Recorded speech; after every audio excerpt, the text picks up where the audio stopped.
video has been sponsored by King Maps, 5Guard, and Just Scripts. Check their website in the description. Hey everyone, welcome to Zexus development. In this video, we are going to install a livery creator script for our FiveM server. Through this script, you can create custom liveries, custom designs for your FiveM vehicle without any help of CodeWalker or Photoshop. So without any further ado, let's get to the installation process. So this is the script which you are going to install into FiveM server. The link will be in the description below. The script will cost you around $30. You just have to click over here and purchase the script into your CFX portal and download the script. Now we have to extract the file into our FiveM resources. So I'll be extracting it over here. Just like this. Now open the file. Then go to config.lua. So this is the configuration of the script. The command to open the livery creator is going to be livery. These are some basic framework configurations over here. This is the maximum configuration of undo. You can configure it according to your preference. So this is the documentation of the script. The link will be in the description below. Come to the installation section. Now if you want to give the editor permission to a particular person, then you have to copy this line of code from here, then paste on the server.cfg. After that, here you have to provide the Steam ID. Now in the import folder, we have to provide our vehicle's YTD, YFT and HiveYFT files. Make sure to give the files of that vehicle which you want to edit. So this is the vehicle which you are going to customize. So open this folder, go to stream and copy the YTD, YFT and HiveYFT file. Now in the import, we need to create a new folder. Give this folder a name. So I'll be giving it a name of charger. Then open the folder and paste those files over here. Just like this. Make sure to install the vehicle as well in your server. So I'll be installing it over here. Just like this. So that's it for the installation part. Now let's start the server. So we are in the server now. Now let's spawn our vehicle. So this is the vehicle which you are going to customize. So to open the livery panel, we have to type /livery.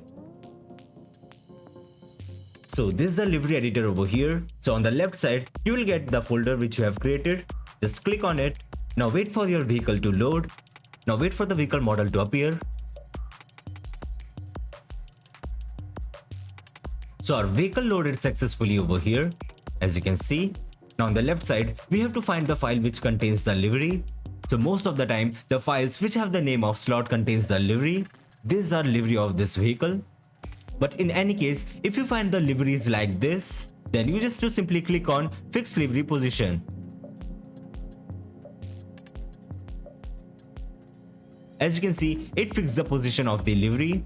Now let's edit the vehicle's livery. So by clicking over here, you can increase the size of the editor. So let's erase the police from here. For that, we just have to use this tool. Then erase the police from here. Now let's check out the changes in the car. For that, click on apply to my car. Click on save livery to game. Then click OK. So as you can see, in game the livery has been changed now. Let's do some more editing. Let's remove this as well. This also. You can see the changes over here. Now let's add our channel's logo. For that, copy the image. Now do Ctrl V to paste this logo. After that, click on the car's body. The logo has been appeared over here. You can resize it and customize it according to your preference. So I'll be adding it over here. After that, I'll type a new label and I'll be writing Zexus. Now you can adjust the size, color, stroke color, shadow color and more. Let's change the font style. Stroke color is going to be white. After when you're done with your editing, click on apply to my car. Then click on save livery to game. So as you can see, the changes has been applied to our car. So let's do same with here as well. So here also I have made some changes. After that, click on apply to my car. Then save livery to game. When you click on save livery to game, then a file will be created in game so that anyone can use this livery on their vehicle. So as you can see, the changes has been done now. If you click on save, then give the project's name. Then after that, click on save. Now in the livery creator, open the projects folder. then it will create a JSON file of your project over here. And there are much more customization you can do through this script. So that's it for today's video. Make sure to like the video and subscribe to the channel for more videos related to FiveM development. Goodbye.